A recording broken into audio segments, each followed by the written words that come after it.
ఓర్గల్ 9 national టీవీకి స్వాగతం. సింగరేణి బొగ్గు గనుల్లో కార్మికులకు కోటి ప్రమాద బీమా పథకాన్ని ఈ రోజు ముఖ్యమంత్రి రేవంత్ రెడ్డి ప్రారంభించారు. ఈ మేరకు బ్యాంకులతో మెమోరాండం ఆఫ్ అగ్రిమెంట్ ఒప్పందం చేశారు. గతంలో వచ్చే 40 లక్షల ప్రమాద బీమాను ₹1 కోటి పెంచుతూ పలు బ్యాంకులతో అగ్రిమెంట్ కుదుర్చుకున్నారు. ఈ కార్యక్రమంలో ఉప ముఖ్యమంత్రి బట్టి విక్రమార్క, మంత్రి ఉత్తమ్ కుమార్ రెడ్డి, మంత్రి పొంగులేటి శ్రీనివాసరెడ్డితో పాటు పలువురు ఎమ్మెల్యేలు పాల్గొన్నారు. అవుట్ సోర్సింగ్ కార్మికులతో కలిపి 43 మంది కార్మికులకు ఈ పథకం వర్తిస్తుందని ఉప ముఖ్యమంత్రి బట్టి విక్రమార్క తెలియజేశారు. సీఎం రేవంత్ రెడ్డి అధ్యక్షతన సింగరేణి సంస్థ, CMD Balram, union bank of India, Bhaskar Rao ఒప్పంద పత్రాలపై సంతకం చేశారు. తెలంగాణ ఉద్యమంలో సింగరేణి కార్మికులకు కీలక పాత్ర పోషించారని సీఎం రేవంత్ రెడ్డి అన్నారు. రాష్ట్రం వచ్చాక 10 సంవత్సరాల సింగరేణి సంస్థ నిర్లక్ష్యానికి గురైందని, అప్పటి రాష్ట్ర కేంద్ర ప్రభుత్వాలు ప్రైవేట్ పరం చేసేందుకు కుట్ర చేశారని తెలిపారు. చేతుల మీదుగా ఈరోజు ఆవిష్కరించబోతున్నాము. అలాగే వీళ్ళతో అడిగాను, మీరేమైనా దేశంలో ఇలాంటి స్కీమ్ ఉందంటే ఆర్మీ నేవీ వాళ్ళకి ఏదో చేసి ఉన్నారు సార్. అలాంటి స్కీము ఈ రోజే నేను నిజంగా ₹1 కోటి ఎందుకు ఇవ్వద్దనేది ఆలోచించాను సార్. దీనికి సంబంధించి నేను యూనియన్ నాయకుని మొట్టమొదటిసారి దేశానికి సింగరేణి సిఎండి బలరాం నాయక్ గారికి, సింగరేణి సంబంధించిన ఇతర యాజమాన్యానికి, అట్లాగే ఈరోజు లాంచ్ కూడా చేస్తా ఉన్నారు. 25 నుంచి 30 లక్షల వరకు నేను భావిస్తా ఉన్నాను. ఒక వినూత్నమైన కార్యక్రమానికి శ్రీకారం చుట్టడం జరిగింది.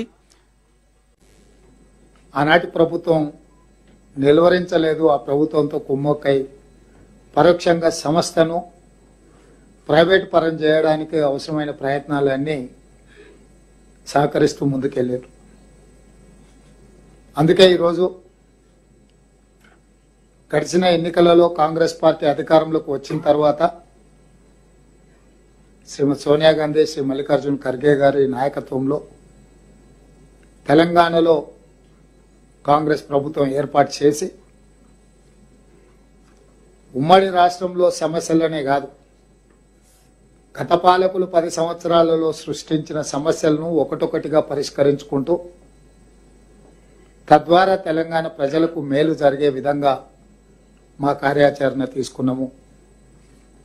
ఎన్నికల్లో మేము ఇచ్చిన 6 గ్యారెంటీలను ఒకటొకటిగా అమలు చేస్తూ తెలంగాణకు ప్రధాన జీవనాధారమైన నీళ్లు, నిధులు, నియామకాలు అనే అంశంలో జరిగిన తప్పిదాలను ప్రజలకు వివరించుకుంటూ వాటిని పరిష్కరించే బాధ్యత మా ప్రభుత్వం తీసుకున్నది.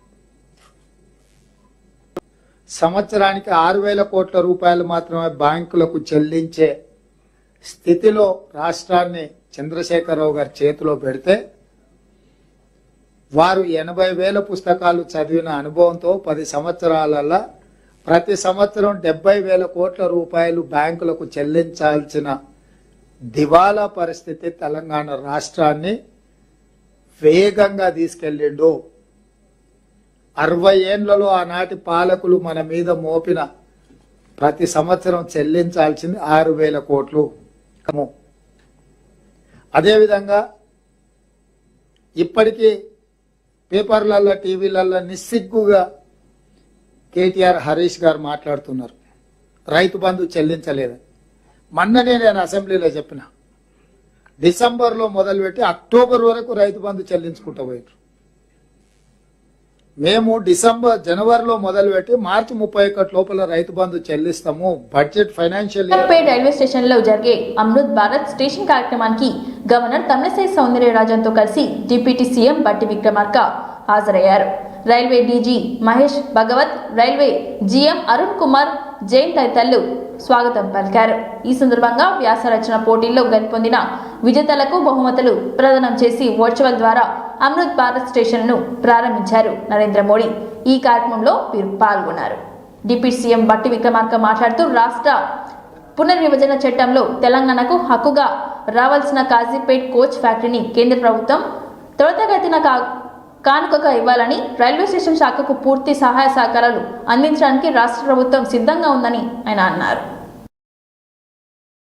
Railways has been the transformation of railway stations and the massive construction of road over bridges, road under bridges for enhancing safety of both road and rail users. To a truly memorable experience. Building second entry for station building and circulating areas as per the feasibility.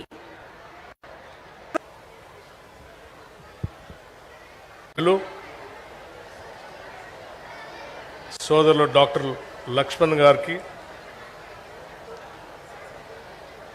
General manager south central railway, ఈరోజు దేశవ్యాప్తంగా మన ప్రధాని శ్రీ నరేంద్ర మోడీ గారు 554 స్టేషన్ల పరిధిలో దాదాపు పెద్ద ఎత్తున 1585 రోడ్లు సంబంధించినటువంటి ఆర్ఓబీలు భారతదేశాన్ని ఒక దరి నుంచి ఇంకో దరి వరకు కలిపి ఉంచడానికి పనికొచ్చేటువంటి భారత ప్రభుత్వానికి తెలంగాణ రాష్ట్రం నుంచి కావలసినటువంటి రైల్వే లైన్ల గురించి, వారికి అందించాల్సిన సహాయ సహకారాల గురించి తెలంగాణ రాష్ట్ర ప్రభుత్వం ఎప్పుడూ సర్వదా సిద్ధంగా ఉంటుందని ఈ సందర్భంగా తెలియజేస్తా ఉన్నాం. అట్లాగే పెద్దలు సోదర సమానులు లక్ష్మణ్ గారు చెప్పినట్టుగా తెలంగాణ రాష్ట్రానికి సంబంధించి ఆర్ఓబీలకు కానీ ఆర్యూబీలకు కానీ లేకపోతే లైన్ సంబంధించి కూడా ఈసారి పెద్ద ఎత్తున నిధులు ఇచ్చారని చెప్తా ఉన్నారు. చాలా సంతోషం. తెలంగాణ రాష్ట్రం నూతనంగా ఏర్పడినటువంటి రాష్ట్రం కాబట్టి ఈ రాష్ట్రాన్ని ఇంకా బాగా అభివృద్ధి చేసుకోవటానికి హృదయపూర్వకమైనటువంటి ధన్యవాదాలు భారత ప్రధాని శ్రీ నరేంద్ర మోడీ గారికి రాష్ట్ర ప్రభుత్వం నుంచి తెలియజేస్తూ ఉన్నాం. దాంతోపాటు ఒక విజ్ఞప్తిని కూడా వారి దృష్టికి తీసుకొని వస్తూ ఉన్నాం. ఈ రాష్ట్ర ఏర్పాటు ప్రక్రియలో భాగంగా ఆనాడు తెలంగాణ రాష్ట్రానికి కాజీపేట్ కోచ్ ఫ్యాక్టరీ పొందుపరిచి ఉంది. ఈ తెలంగాణ రాష్ట్రానికి హక్కుగా రావాల్సినటువంటి ఈ కాజీపేట్ రైల్వే కోచ్ ఫ్యాక్టరీని కూడా రాష్ట్రానికి కానుకగా ఇస్తారని వారికి విజ్ఞప్తి చేస్తూ ఉన్నాను. నేను దానికి సంబంధించి సోదరులు లక్ష్మణ్ గారు ప్రత్యేక చొరవ తీసుకోవాల్సిందిగా రాష్ట్ర ప్రభుత్వం నుంచి విజ్ఞప్తి చేస్తూ ఉన్నాను. తెలంగాణలో ఎల్లుండి నుంచి అంటే 2024 ఫిబ్రవరి 28 తేదీ నుంచి ఇంటర్ పరీక్షలు జరగనున్నాయి. పరీక్ష ఏర్పాట్లపై ఇంటర్ బోర్డు కార్యదర్శి శృతి మీడియాతో మాట్లాడారు. ఇంటర్ పరీక్షల కోసం 1521 సెంటర్లు ఏర్పాటు చేస్తామని అన్నారు. Inter first year, second year పరీక్షలకు 9,80,978 మంది విద్యార్థులు పరీక్షలకు హాజరవుతారని చెప్పారు. 1,521 చీఫ్ సూపరింటెండెంట్, 27,900 ఇన్విజిలేటర్లు, 75 ఫ్లయింగ్ స్క్వాడ్లు, 200 మంది సిట్టింగ్ స్క్వాడ్ ఏర్పాట్లు చేశామని చెప్పారు. విద్యార్థులు పరీక్ష కేంద్రానికి చేరుకోవడానికి ప్రత్యేక బస్సులు ఏర్పాటు చేయాలని TSRTCని కోరామని చెప్పారు.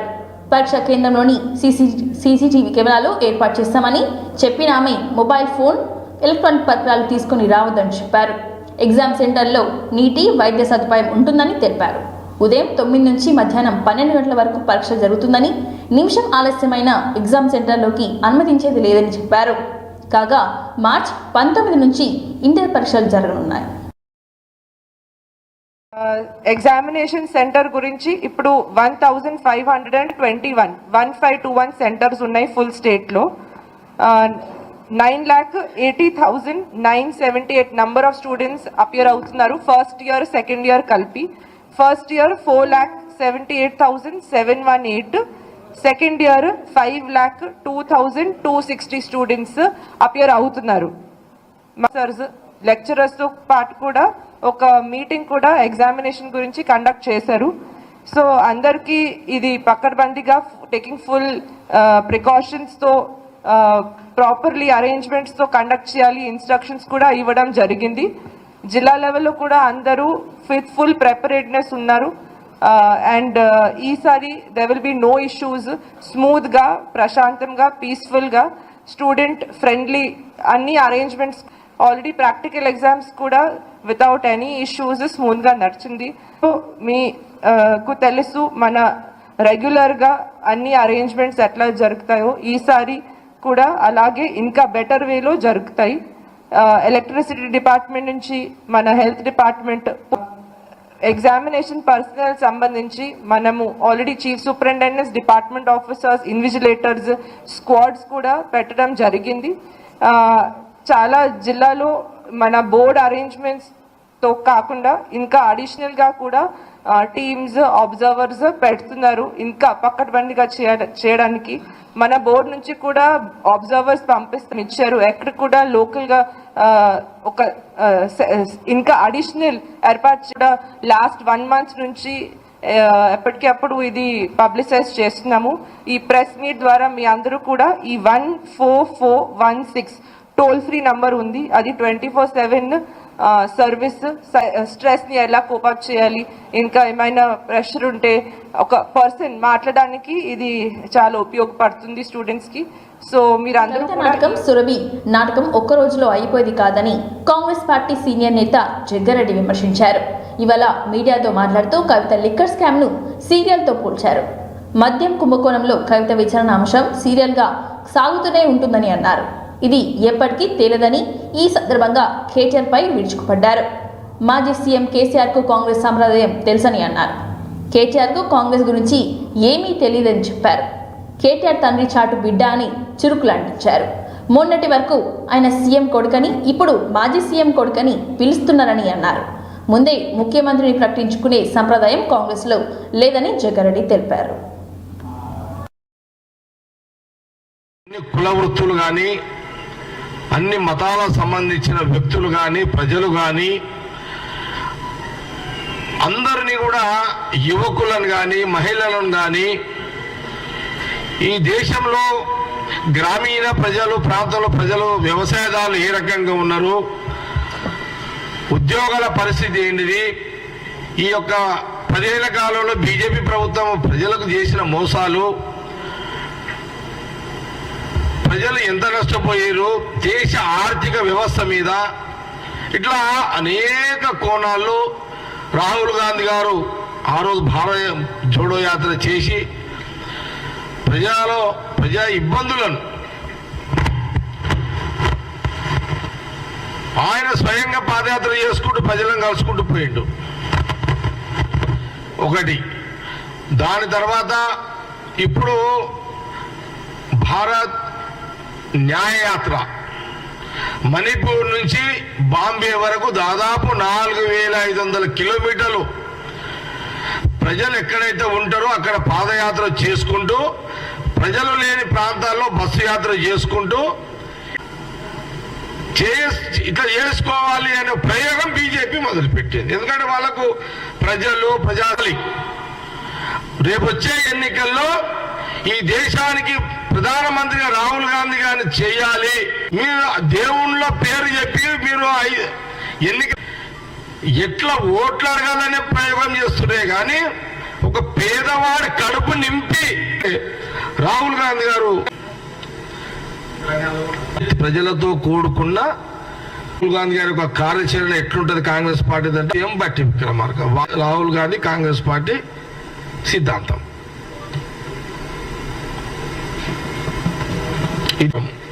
ఈ పొత్తుల వ్యవహారం 17 సీట్ ఇంపార్టెంట్. తెలంగాణలో మాకు 17 సీట్ ఇంపార్టెంట్. కాంగ్రెస్ కి ఎంపీలు కడుపు నింపే కార్యాచరణే రాహుల్ గాంధీ గారి యొక్క అది.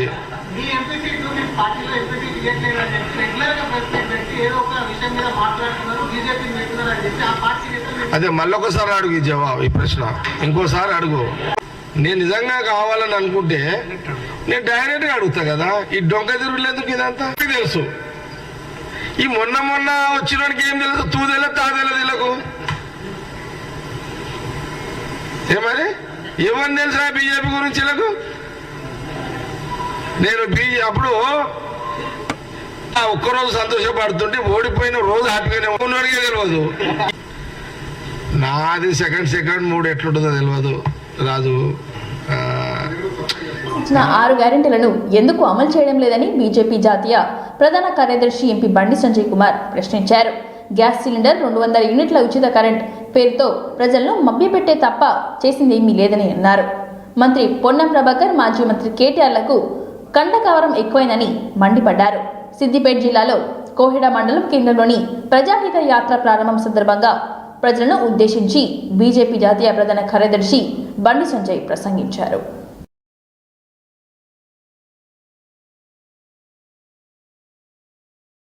ఏమంటలేడు, ఆయన జోలికే అవుతలేడు. ఈయనకున్న కేసీఆర్ కొడుకున్నాడు, కండకవరం బాగుంటుంది ఇట్లా అట్లా చూసిరా. వీళ్ళిద్దరికి ఏం పని అంటే తెల్లారు లెత్త నన్ను తిట్టుకుని సాపిస్తామంటారు. నేను తెల్లారు లెత్త నా మీద ఏడిపే వీళ్ళిద్దరికి, ఈయనకును ఆయనకి ఇద్దరు దోస్తులు ఇద్దరు 24 గంటలు తిట్టుడే. నేను ఆయన జోలి గోలే యాత్ర మన ప్రజా సంగ్రామ యాత్ర వేయలేక మీరు రాత్రి కూడా ఎంత స్వాగతం పలికారు. ఢిల్లీ నుంచి వచ్చిన మన నాయకులే పరేషనారు, అరే ఏం యాత్రనే, ఏం స్వాగతం పలికిరా కోడలా అని చెప్పి అందరూ ఢిల్లీ నుంచి వచ్చినట్టే పరేషాన్ అయ్యారు. వీళ్ళు ఓర్వారు కళ్ళమట బాగా, వీళ్ళకి కళ్ళమట బాగా. ఏం చేయలేదు బండి సంజయ్ ఏం చేసిండు అని చెప్పడానికే రావడుతున్నాడు. నువ్వు ఓపికెళ్ళకుంటే ఏం చేయాలి? నువ్వు ఏం చేసినావు? ఆయన ఎంపీ ఉండే, ఆయన కూడా అంతకుసారి ఓట్లు వేసారు. ఎంపీ ఉన్నప్పుడు ఏం చేసినావు ఆయన చెప్పాలి కదా. ఏం చేసినావు, ఏమేమి ఉద్ధరించినావు అని ఆయన చెప్పాలి కదా. నేను ఏం చేసినావు చెప్పడానికే వస్తే నేను ఇలా ప్రధానమంత్రి గ్రామీణ సడక్ యోజన కింద 1 లక్ష రూపాయలు ఇచ్చినాం. 118 కోట్ల రూపాయలతో చెట్లు వేస్తే ఈ ఉస్నాబాద్ మొత్తం అడవిలకి కనబడాలి, ఒక్క ఇల్లు కనబడదు. మరి ఏం చేశాక మోడీ గారు పైసలు ఇస్తే ఏం చేశారు? అన్ని దుబ్బిపోయారు.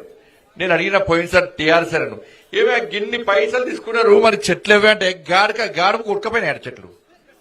వాళ్ళు చెప్తారు మొన్న 14-15 ఆర్థిక సంఘం connection, free cylinder, free stove ఎవరిచ్చినాక అది చెప్తున్నాడు. మరి ఆయన అది చెప్తున్నాడు. ఒప్పుకోద్దా మేము? మరి నువ్వేం చేస్తావో చెప్పాలి కదా, నువ్వేం చేస్తావో చెప్పాలి కదా. ఇలా గ్రామ పంచాయతీలకు పైసలు సర్పంచులు మొత్తం మొత్తుకుంటారు. మాజీ సర్పంచ్ కేసు పెట్టిరన్న, బీసీల కోసం కొట్టాడితే కేసు పెట్టిరన్న, పైసలు మొత్తం గట్లని రామపేట చెప్పుకోవద్దా, కట్టెని చెప్పుకోవద్దా? ఇవాళ వీళ్ళు వస్తే గురిస్తారు చెప్పు. మరి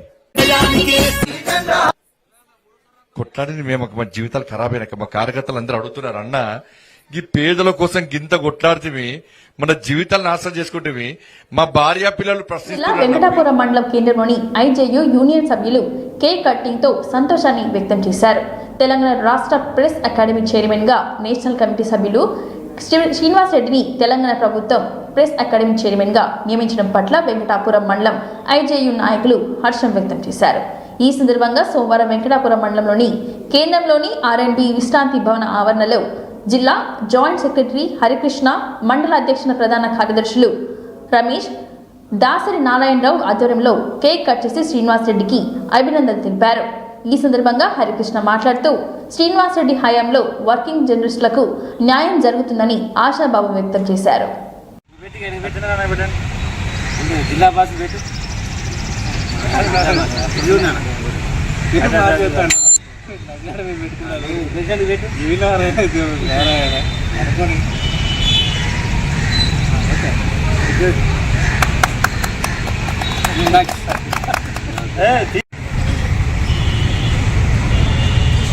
వెంకటాపురం మండల కమిటీకి ధన్యవాదాలు తెలియజేస్తున్నాం.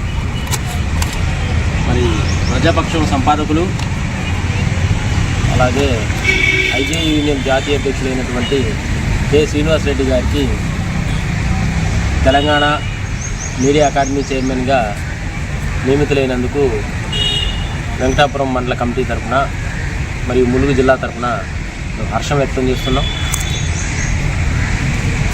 ఈ సందర్భంగా మనం కేక్ కట్ చేసి మా యొక్క సంతోషాన్ని మేము తెలియజేస్తున్నాం.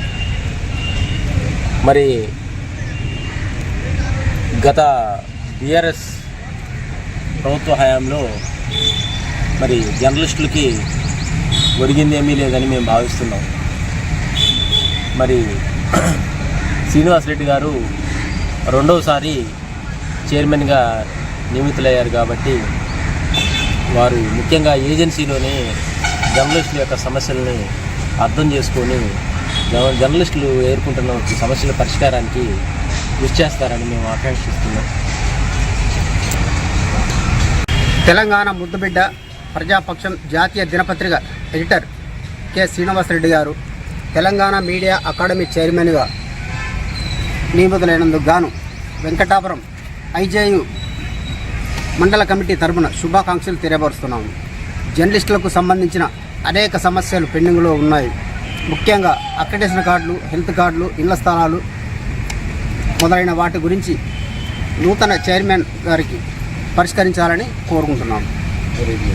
గద్వాల్ జిల్లా కేంద్రంలోని ఎస్వి ఈవెంట్ హాల్ నందు జిల్లా బీజేపీ ఆధ్వర్యంలో ఏర్పాటు చేసిన బీజేపీ విజయ్ సంకల్ప్ యాత్ర కృష్ణా క్లస్టర్ మీడియా సమావేశం కామారెడ్డి శాసనసభ్యుడు కాటిపల్లి వెంకటరమణారెడ్డి మాట్లాడుతూ నరేంద్ర మోడీ మాట నిలబెట్టుకునే ప్రధాని అని, గత ప్రభుత్వం ప్రస్తుత ప్రభుత్వం కూడా అదే ధోరణి వివరించడం బాధాకరమని ఆయన అన్నారు.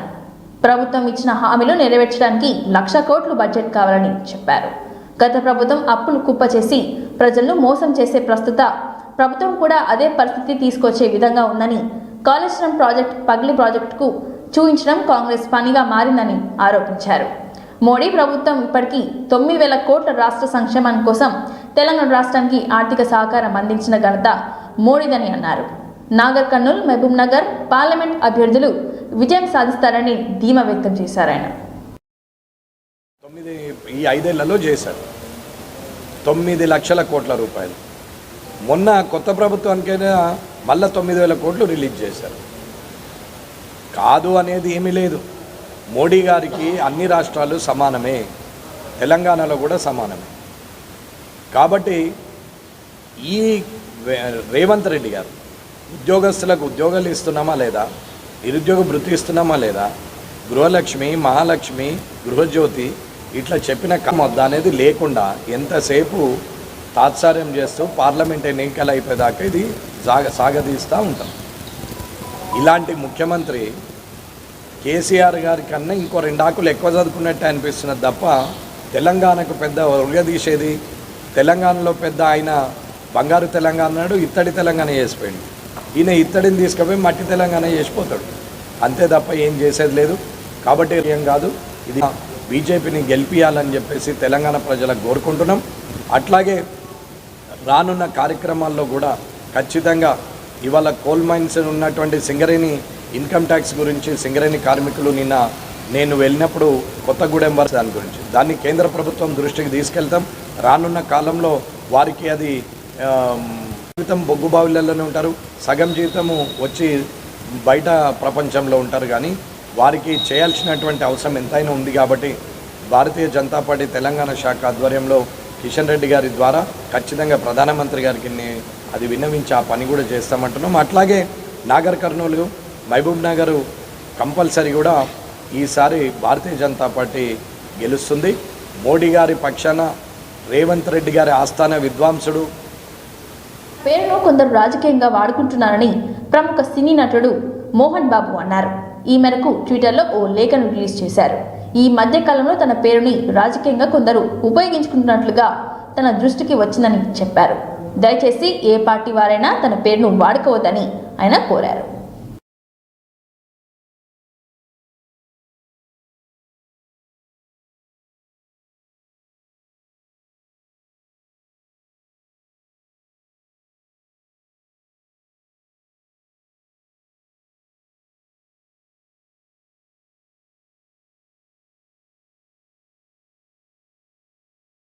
జిల్లా పెద్ద శంకరంపేట్ మండల పరిధిలోని 4 సబ్ స్టేషన్లు శంకరంపేట్ విద్యుత్ ఏఈ పరిధిలోని ఉంటాయి. ప్రభుత్వం నియామకం చేసిన ఆపరేటర్లు 3 అక్కడ విధులు నిర్వహించాలి. కానీ అందుకు భిన్నంగా ప్రభుత్వం నియమించిన రిటైర్డ్ ఎంప్లాయీ ఆపరేటర్లు విధులు నిర్వహించకపోగా వారు సొంత పనులు చేసుకుంటూ ప్రైవేట్ వ్యక్తులతో సబ్ స్టేషన్లో ఆపరేటర్ విధులు చేపడుతున్నారు. మా ప్రతినిధి వెళ్లి ప్రశ్నించగా విధులు నిర్వహిస్తున్న ప్రైవేట్ వ్యక్తి దౌర్జన్యానికి పాల్పడుతూ దుర్భాషలాడుతూ తనదైన శైలిలో జవాబు చెప్పడం విడ్డూరంగా ఉంది. ఇంతకు తంతు జరిగిన స్థానిక మండల విద్యుత్ అధికారులు ప్రోత్సాహం కూడా కనిపిస్తోంది. కావున ఇప్పటికైనా పై జిల్లా అధికారులు పట్టించుకొని చర్యలు తీసుకోవాలని స్థానిక మండల ప్రజలు కోరుతున్నారు.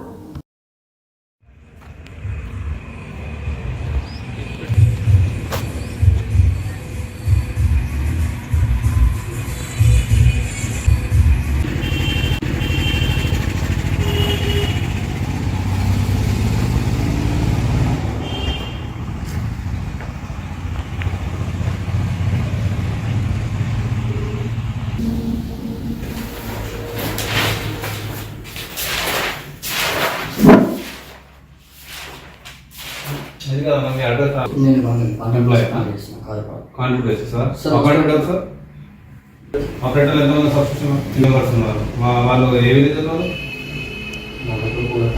కోలపల్లి మీద గుజరాంపల్లి. ఇంకొక అతను ముగ్గురు ఉన్నారు. ఇప్పుడు నువ్వు కోలాపల్లి, నువ్వు గుజరాంపల్లి, నువ్వు గుజరాంపల్లి, కోలపల్లి అతను ఒకరు, ఇంకొక అతను రామేశ్వరి. అఫ్కోర్స్ మీ అటెండెన్స్ లెవెల్ మీ కంప్లైంట్ సబ్స్క్రిప్షన్ కంప్లైంట్ ఏమున్నదంటే అపాయింట్మెంట్ ఉన్న అతను కాకుండా కాంట్రాక్ట్ చేసే వాళ్ళు చేస్తున్నారని అవయవాలు ఉన్నాయి. వాస్తవం రిటైర్మెంట్ ఎంప్లాయీస్ చేయాలి, కానీ వాళ్ళు ఏజ్డ్ వాస్తవం కాదంటే నేను వాళ్ళు ఎంత శాలరీ తీసుకుంటే మీకు ఎంత శాలరీ ఇస్తున్నారు? మీరు ఎంత చేస్తున్నారు? 10 ఇస్తున్నారు. 10 ఇస్తున్నారు. కిషన్, ఏ కిషన్? పూజారి కిషన్. ఆయన ఎక్కడ అతను? పేరు మీద ఓపెన్ చేస్తున్నావు, నువ్వు కిషన్ పేరు మీద చేస్తున్నావు. ఇంకా వాళ్ళిద్దరు ఎవరి పేరు మీద చేస్తున్నారు? ఏమైనా ఐడియా ఉందా? వాళ్ళ శాలరీ కిషన్ ఎంత ఇస్తారు? మ్యాన్ తీసుకుంటా, అందరూ తీసుకుంటా. వాళ్ళు ఉంటారు, శాలరీ వచ్చింది అన్నప్పుడు ఇస్తారు, నేను వెళ్ళి తీసుకుంటాను. ఎవరు నాకు పెట్టించిన సార్ వాళ్ళు. సార్ నంబర్ అని మాట్లాడుతున్నా. ఏ సార్తో మాట్లాడితే కాంటాక్ట్స్ కదా వాళ్ళు. ఏ సార్ వాళ్ళతో నేను కంబైన్ ఉంటాను, వాళ్ళతో ఉంటాను. ఏ సార్ వాళ్ళు చెప్పినట్టు నేను చేస్తుంటాను. వాస్తవమే సార్. ఇప్పుడు ఏ సార్తో చేస్తానంటే ఇప్పుడు ఆయన అపాయింట్మెంట్ ఉన్న వ్యక్తి జాబ్ హోల్డర్, వాళ్ళు జాబ్ హోల్డర్ ఆయన, మీరు ఎట్లా చేస్తారు? ఇప్పుడు రేపు పొద్దున ఏమైనా ఇబ్బంది అయితే ఆయనకు వస్తారు, మరి నీకు వస్తుందా? సార్ ఇబ్బంది అవుతారంటే నేను బతకాలని కూడా ఏదో చేసుకోవాలి. ఏదో ఒకటి చేసుకోవాలంటే ఇప్పుడు ఆయన పేరు మీద జాబ్ ఎట్లా చేస్తాం? ఇప్పుడు అతని పేరు మీద చేస్తున్నాము జాబ్ అంటే వాళ్ళు ఏజ్డ్ పర్సన్స్, వాళ్ళు రాలేదు. వాళ్ళు ఇక్కడ రాలేదని మనం ప్రశ్నిస్తలేదు. వాళ్ళు ఏజ్డ్ పర్సన్ అంటే గవర్నమెంట్ మరి ఏజ్డ్ పర్సన్ కూడా జాబ్ ఇవ్వదు కదా.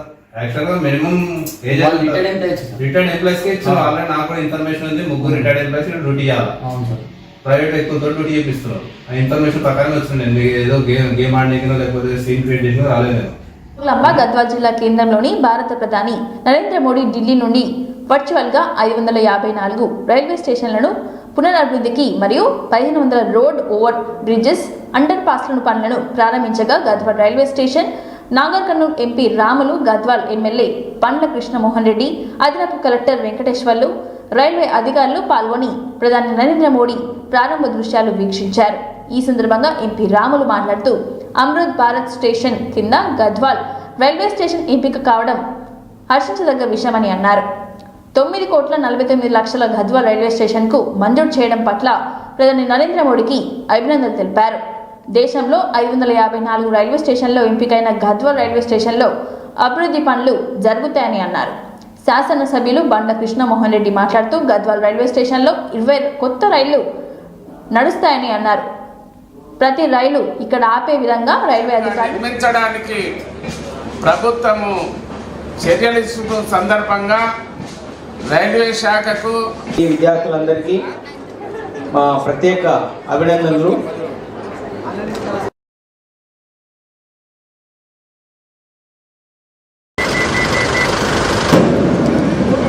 डिपार्टमेंट आईओडब्ल्यू डिपार्टमेंट न्यास तथा पाठ्य को समर्पण रिमोट का बटन दबाकर करें।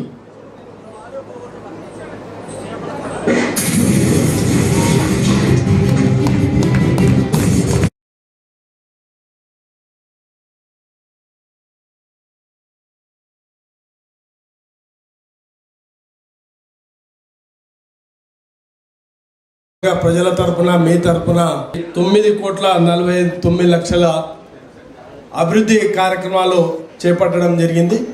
మళ్ళీ ఫుట్పాత్ అంటే ఈ ఫ్లైఓవర్ బ్రిడ్జ్ కూడా లాస్ట్ వరకు వస్తుందని ఇప్పుడే చెప్పడం జరిగింది. అదేవిధంగా బయటికి కూడా వస్తుందని చెప్పడం జరిగింది. మళ్ళీ రైల్వే అధికారులకు కూడా ప్రత్యేకంగా ధన్యవాదాలు.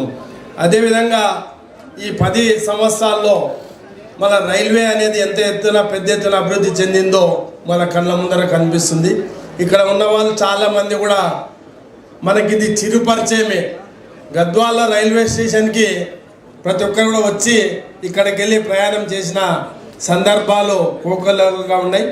అలా అప్పుడున్న రైల్వే స్టేషన్కి అప్పుడున్న ట్రైన్స్కి ఇప్పటికి ఎంతో అభివృద్ధి జరిగింది. ఈ 10 సంవత్సరాల్లో ఆల్మోస్ట్ ఆల్ 20 లైన్లు 20 ట్రైన్స్ కొత్త ట్రైన్స్ మనకి రావడం చాలా అదృష్టంగా భావిస్తాం. ఎందుకంటే రైల్వే శాఖ వారు చేస్తున్నటువంటి కార్యక్రమం ఏదైతే ఉందో అది ప్రజల రవాణా సౌకర్యార్థం భారత ప్రభుత్వం చేపట్టినటువంటి ఒక కార్యక్రమంగా మనం భావించాల్సిన అవసరం ఉంది. ముఖ్యంగా మన గద్వాల పట్టణానికి ఒక ప్రత్యేకత ఉంది. 3 రాష్ట్రాల మధ్యన కర్ణాటక, ఆంధ్రప్రదేశ్, అదేవిధంగా తెలంగాణ 3